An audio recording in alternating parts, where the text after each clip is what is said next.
मेरे पेज पे not responding लिखा आ रहा है। Hello. Hello.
Right, so we are back here again to celebrate the return of Test cricket. I'm your host Sanchit Desai, and we got two amazing panelists here to discuss on the second day of the most awaited day of the Test cricket, because it is regarded, the day two and day three are regarded as the moving day of Test matches. And we are here live on Third Man Cricket Show discussing the daily analysis of the Test match. And we got Sachit Kaundinya here, and really excited to have you on the show. So let us start off, since we will be awaiting the other guest on the show.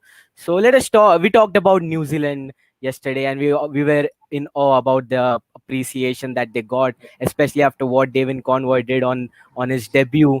And it was a remarkable 100. I think he was the first one since Saurav Ganguly to score 100 at Lords on his debut. So it was really amazing of what he did. And surprisingly, he does share same birthday with Saurav Ganguly himself. So that is a great coincidence. So we have Sachit and Parth here on as our panelists for the show. So let us dive down into the discussion as we dissect the game in hand for us. So Parth, as a New Zealand fan and from a New Zealand's perspective, are you happy winning the toss, putting yourself to bat on a glorious sunshine morning at Lords and putting 246 for 3? You must be really happy if you were a New Zealand fan in this match.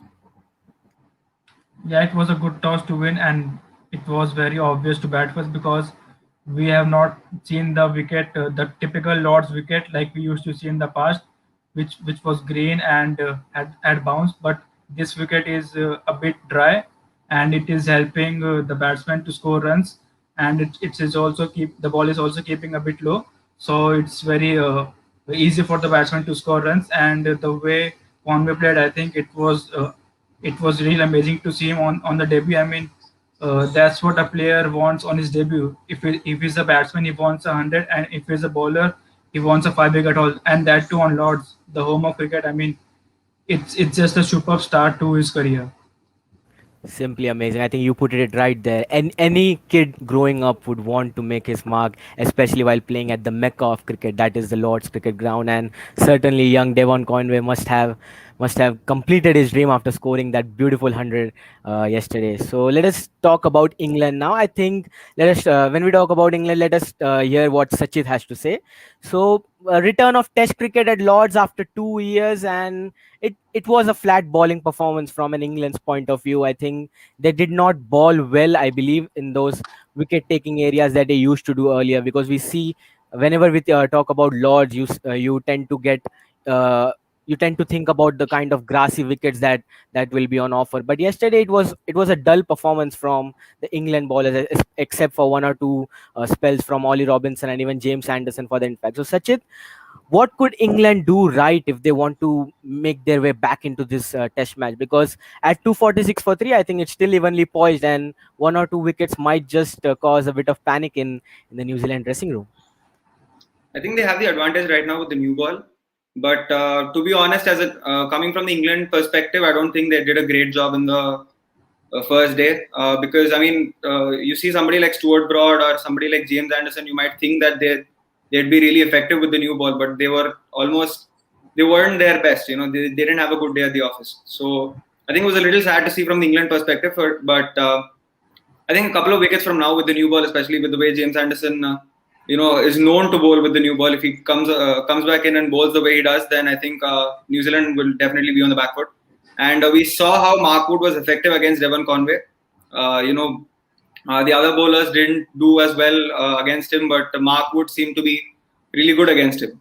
So I think Mark Wood needs to be given more overs, as well as James Anderson, because those two were the more effective bowlers for England. Ollie Robinson, yes, he did do a good job, but I think James Anderson and Mark Wood were more effective, and they bowled with the right areas. So I think they should be given more overs. Yes, Stuart Broad didn't have a good day, but hope he does have a good one today. And if he does, then I think England will be great with the ball. Definitely, and quite a lot of good, interesting comments coming in already as we resume our talkings. And Omkar here is in awe about Parth's collection of the bats that he has in his background. So let us ask Parth here about the batting aspect of this game. So we got one comment here from Kaustup talking about could Devon Conway possibly score a double hundred on his debut, and that would be really a sight to see. So Parth, do you think Conway is really on his way to score a double hundred at Lords, because the conditions are still quite favorable for batting, I believe, for at least for the first 3 days. The conditions are ideal for batting, as you said, but uh, it and also England are playing with four fast bowlers and not a spinner. And this wicket would definitely would help the spinner if Jackie was playing. But yeah, it's a new day, it's a new start. Every day is a new start. So both the teams would like to get their best in the first session. England would like to break the partnership and would like to reduce the New Zealand team as soon as possible. And New Zealand would batting would definitely try to get settled down in the first session so that they can lay a base for the next two sessions. So I think it's a great opportunity for both the teams to give their best in the first session, and whoever wins the first session, I think they have a better chance to win the day as well. Definitely, and quite a lot of comments coming in about England missing the trick by not playing a spinner in the 11, and that has certainly come into play as we saw how they struggled in the bowling aspect. So, dropping Jack Leach proved to be a big blunder from England's perspective. So, Sachit, do you think that these kind of selection mishaps that England are constantly doing, we saw them not playing two spinners in Ahmedabad in the England tour, India tour for that, in fact, and that actually went against them. But we are seeing something similar in this match as well. I think. Do you think that the England management must have misread the conditions at Lord and dropping a spinner? So they only have if the pitch starts to assist the spinners more, they only have Joe Root to look upon. So do you think they misread the conditions as compared to what New Zealand did? Clearly, I think New Zealand outsmarted them in terms of selection, because I think New Zealand covered all the fronts. They have one tall fast bowler who can generate bounce. Tim Southee, who can get some swing into the game. Neil Wagner, a left hand fast bowler. That's always a good angle coming into the right hander. And Mitchell Sandner, who can turn the ball away from the right hander and Grand Home for the change of pace. So New Zealand, I think they got everybody. They got all the bases covered. While England, they didn't put much thought into their bowling lineup clearly, because they have four fast bowlers. They get tired if they have to bowl about 90 overs every day, each day. Then they definitely will get tired, and their effectiveness just keeps reducing as the day goes by. So I don't think they put much thought into it. And of course, they miss a spinner, because a spinner is always important in any ground. It doesn't matter what the conditions are. You get a spinner in, he can definitely create chances. So going in with Also, a part-time Yeah, Yeah, also I would like to mention here that, like I said, the pitch is a bit dry, so the ball will start to turn on the third and fourth day of the test, and it will create a difficulty for the England batsmen because New Zealand have Mitchell Starner there. of course. And I think England clearly not going with a spinner was a bad option, especially going with Joe Root as their main spinner. You know, who's a part timer. He might get a few wickets, but it's left to chance. So I think that decision, they didn't read the pitch well, I believe, and that's causing them this complete dominance from New Zealand. Definitely. And I think it is always safer to go in with at least one leading spinner in your side, irrespective of whatever the condition that is put up. Because we see whenever a small partnership keeps on brewing, a spinner is the only option to break that. And it is very rare that a fast bowler would come in and break that partnership. And that is where I think England are missing someone like Ben Stokes for in fact in this Clearly, test side. I think Because yeah, so he's a player that comes in at this time, and he's known to get wickets in this situation. When the batsmen are playing, you know, the partnership is going strong, and that's when he comes in. That's when he's been very effective, and they're clearly missing him. He exactly. also And gets that reverse swing. yes, reverse swing. Yes, exactly. And I was going to talk about the prospect of reverse swing, at least in this on the second day, because we are seeing a couple of questions coming in from Sean Joseph. Also, he's saying that could Anderson change the game in the first session, and we have seen him doing that in India against India in the first Test match when he bowled that magnificent spell and won the game for England in that first Test match. So Anderson could be a threat for New Zealand, I believe, and. From a New Zealand's perspective, Pa, do you think that the batting that is yet to come is still looking a little bit vulnerable? Because we know that after BJ Watling, they only have someone like De Grandom. Could he be trusted along with Santner if they want to put on a big score? Because I believe anything close to 350 or 400 should be a good score on this wicket. So, are you worried as from a New Zealand's perspective about the batting yet to come, or do you think that they have what it takes to reach that landmark? Look, Anderson is always a dangerous bowler with a new ball, and England have already taken the second new ball. So, if New Zealand, gets collapsed in the first session, I think it would be very difficult for them to even cross that 350 mark. But yeah, like I said, if they get settled down in the first session, I think they can easily score up to 400 runs. And as the game will progress, I think the second new ball will also get old till the time Grandham will come into bat. So I think all the things depend on the first session.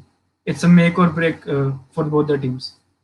Yes, and one share is rightly pointing out that New Zealand do indeed bat deep, to contrary to what I said. So Jameson is also there, and we have seen how he bats as well. So still a lot more batting to come. So let us talk about the first 30 minutes of this particular day, because we know that England have a new ball, a fairly new ball. I think 6 overs old, and it is still capable of doing a bit of damage. So Sachit, first 30 minutes of the day, it is going to be crucial for both the teams. If New Zealand survives that 30-minute spell from Broad and Anderson, then they might well be on their way to score a big score. And if they don't, if England could manage to get one or two breakthroughs, then they might even struggle to reach the 350 mark. So, what are your thoughts on how England should approach in that first 30 minutes? Should they attack in with both their prime fast bowlers, or do you think that there should be some other plan should be put in place? I think they should obviously attack, because the way that Devon Conway and Henry Nichols are playing, they're clearly on top of their game. They have complete control over it. You know, they're not giving away any chances either. So they clearly have to attack. And you know that anywhere you play in England, the first 30 minutes are the most crucial times of the match, because that's when the ball swings. And in England, it's always dangerous. You know, especially with pacers like James Anderson and Stuart Broad, England team is always dangerous in the first 30 minutes. So I think they need to attack with those two bowlers, because if they get a couple of wickets in the first 30 minutes, then New Zealand will definitely find it difficult to put up a huge total, because you know the two main batsmen, the two set batsmen are out, and then new batsmen will have to come in, and they'll have to settle and then play. So I think the first 30 minutes will definitely put a lot of pressure on them. So I think England should definitely just go and attack, and I think they should bring in Mark Wood as well, because he's the one again who's been putting Devon Conway in a bit of a tough situation. So again, they should use Mark Wood as much as possible, so that they get the advantage in the very first session. Yes, so Sachit here is vying for an England attack with their prime fast bowlers. So let's talk about New Zealand's perspective. We got a young debutant who is actually scoring, is actually in the purple patch of his life, scoring 100 on debut. And alongside him, we talked a little bit less about what Henry Nichols has done so far in this match and him being an experienced figure, a so far experienced figure in that New Zealand lineup. He could be the key for New Zealand right now, at least on this day, because we might expect someone like Devon Conway to be a little bit nervous, at least for the first 30 minutes of the game. So big big job in on hand for someone like Henry Nichols for the first 30 minutes, and he has played splendidly. We have seen him with his resilience at with the bat in hand. So Path, are you expecting Henry Nichols to hold his fort in against a prime bowling lineup like England, and do you expect him to survive that tough period in the first hour? Yeah, definitely. Like we have seen yesterday, like Ross Taylor and Kane Williamson got out cheaply. So it was it was a task of responsibility for Nicholas to support Conway, and he has he has done the right job.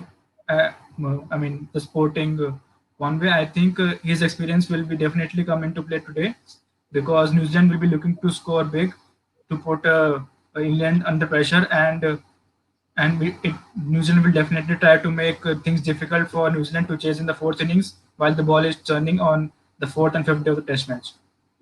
Certainly, and talking about sensations of cricket going around and sensational young cricketers that are rising up. Yesterday evening, we did manage to release our new episode of the Experts Corner, featuring the sensation of Mumbai cricket. We keep on repeating that term because nothing is.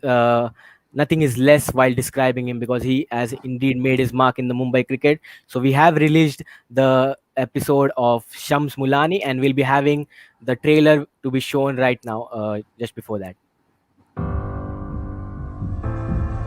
That when we think of Mumbai cricket, basically, Shivaji Park is the first thing that comes to our mind.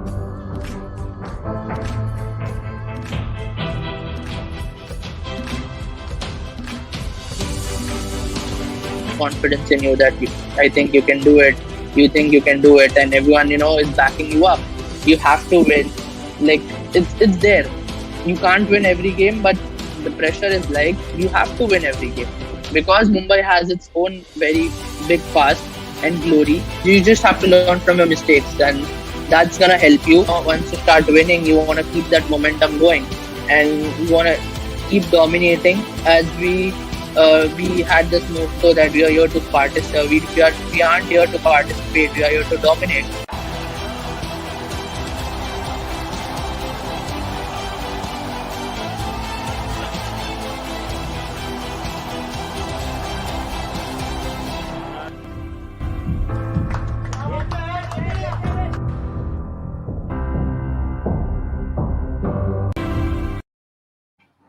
Definitely, some great words spoken by the man himself. We aren't here to participate, we are here to dominate. And that is exactly the best phrase we could use when we talk about the young India that is put forth. And really, it was an amazing experience. So, guys, make sure to head over to our YouTube channel, hit the bell icon as we keep on releasing such episodes every week. And make sure to tune in to that episode as we released it yesterday. It was really a great episode to be a part of as a team. Third Man Cricket Show. So make sure to subscribe also as we keep on bringing you the weekly episodes of Experts Corner.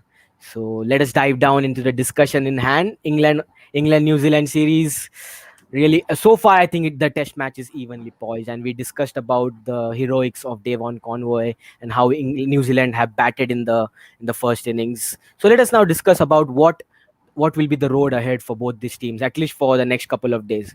So we have seen that the Lord's cricket ground producing low scoring matches in the recent last 2 years. The last time we saw such a high scoring match, it was way back in 2016 when Pakistan played, I think, when Miss Ulaq scored that tremendous century. So it is quite rare to see the batting team dominating in the first inning. So let us talk about our predictions for New Zealand's point of view to discuss on what might be their possible score they will be targeting. So, Parth, from a New Zealand's point of view, 350 up should be a good score on this batting wicket, or do you think 400 might be needed? It all depends on the first session. If they collapse, I think the 350 would be difficult. But if they get past that first session with James Anderson with the new ball, I think they can easily get up to 400. 400. Definitely. And what about you, Sachit? Do you agree with what Parth has said, or do you feel that from an England's perspective, I think one or two wicket might just mean they will struggle to reach the 330 mark as well? Of course, from England's perspective, I think a couple of wickets in the first 30 minutes would definitely put New Zealand on the back foot. They would restrict them below 350. But if we think about New Zealand, they would definitely like to put as many runs as possible on the board. 400. If they get to 400, then they would obviously like to get more than that, because I don't think they'd be declaring. I don't think they'll be declaring anytime soon. Maybe they'll play until lunch easily. So I think they should just think about putting as many runs as they can on the board, and then they'll be on a good position to win the match. Yes, and we are seeing quite a lot of Devon Conway fans in the comments vying for his double hundred. So that will be really a thing to look upon, at least for this session, because we know how, at a pace that Devon Conway plays in the limited overs format, he could possibly make his double hundred in this session if he rides on with the momentum that he has gained. So, Parth, do you think we have talked about Devon Conway's possibility of reaching 200, but let us talk about what the other New Zealand batsmen could have in store, because we know that someone like BJ Watling's importance for New Zealand cricket, and he has actually proved out to be a sensation for them, proving out to be a savior in countless number of situations. And we know that this is his last tour, international tour, before he retires. So could we see one last BJ Watling heroics? I'm talking about one last because I don't want him to be performing against India in the final. So let's hope that he scores that big 100 in this series. So what are your thoughts on BJ Watling's importance in this test match? Everyone wants them to perform good in the last match, and I think BJ Watling and the New Zealand team would be hoping for that only, not just in this series but also with India as well. But we are hoping that does not happen as an Indian fan. But yeah, he has played some great knocks in the past and helped New Zealand to come out of tough situations. So I think if Conway and Nichols bats through the first session, second session, I think the Beasley Watling will play a great role in helping them to reach that 400 total. And also I think as a sarcasm point of view, I don't think Conway will score at 200 because Saurav Ganguly did not. Oh, so yeah, you must be a Saurav Ganguly fan, I think, if to say that statement. But even if he did manage to score a double hundred, it wouldn't be surprising because he is indeed in his purple patch. So, talking about BJ Watling, there is one announcement that we Third Man Cricket Show have to make on this, because we are actually starting off with our blog journey as a team. So, we'll be releasing a blog on appreciating what BJ Watling has done for New Zealand cricket time and again, and we'll be appreciating him in a blog form. So make sure to tune in to that when it releases. It will be releasing very soon. So make sure to follow us on all the social media platform and be updated and read it when it releases first up. So it is really going to be an interesting blog to read, and he is actually proved out to be the dark knight for New Zealand cricket, and he deserves to go off on a high as a New Zealand cricket team.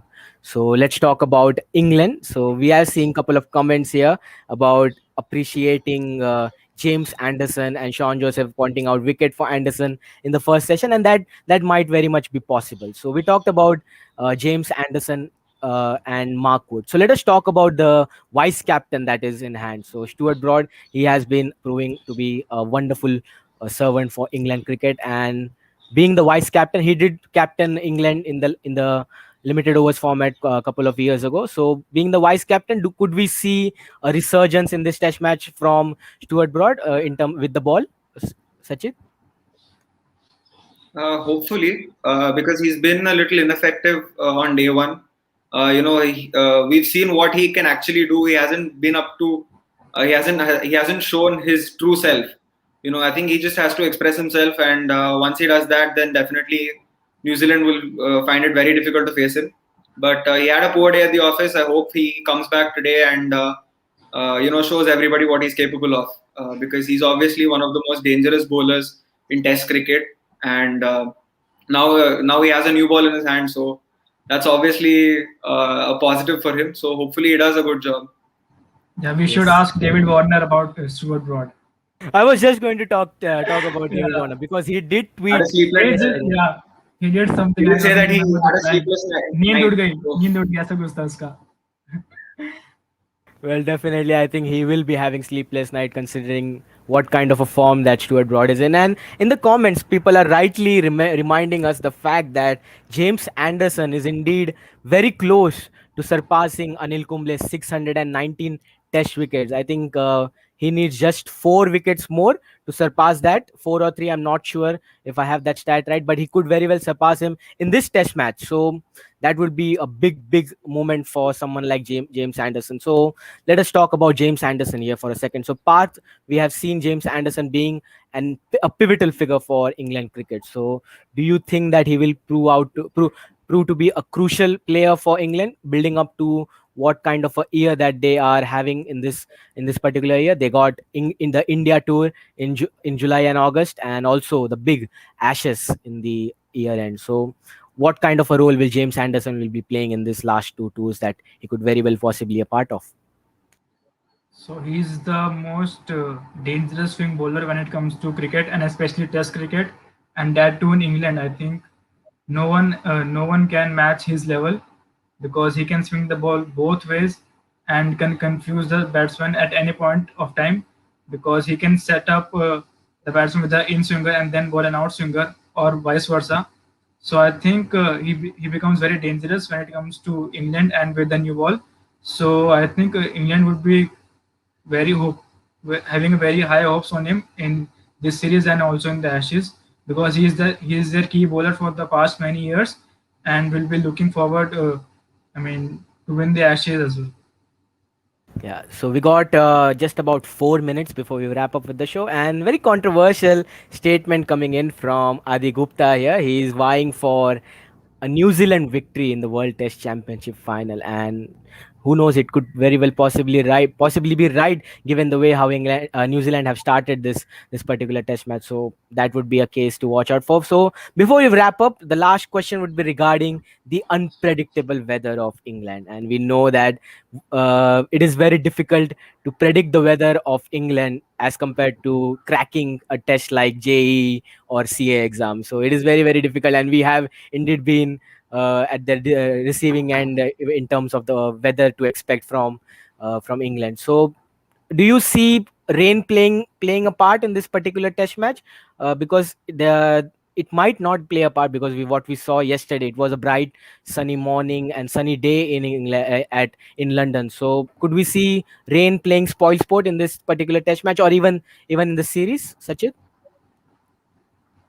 I mean, you can never expect anything in England. I mean, you can't be sure of anything.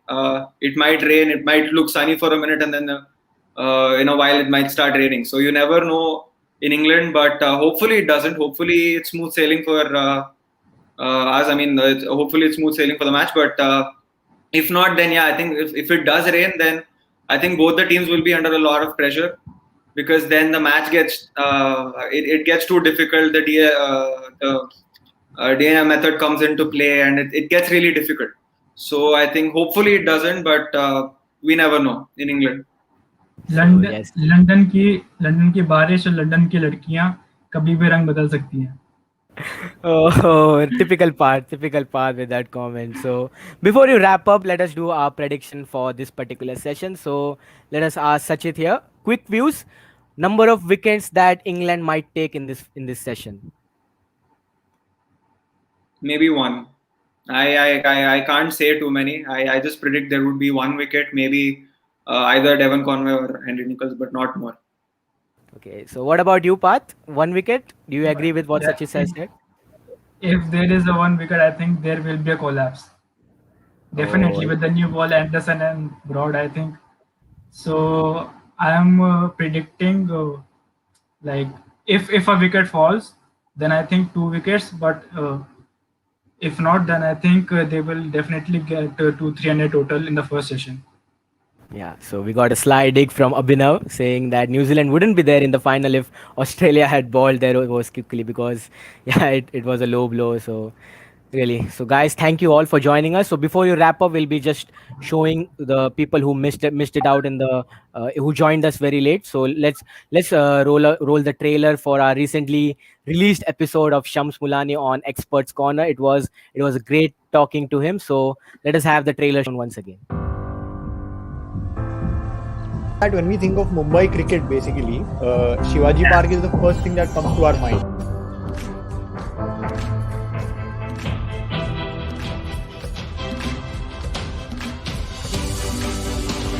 Confidence in you that I think you can do it. You think you can do it, and everyone is backing you up. You have to win. Like it's there. You can't win every game, but the pressure is like you have to win every game because Mumbai has its own very big past and glory. You just have to learn from your mistakes, and that's gonna help you. Once you start winning, you want to keep that momentum going, and you want to keep dominating. As we had this motto that we are here to participate.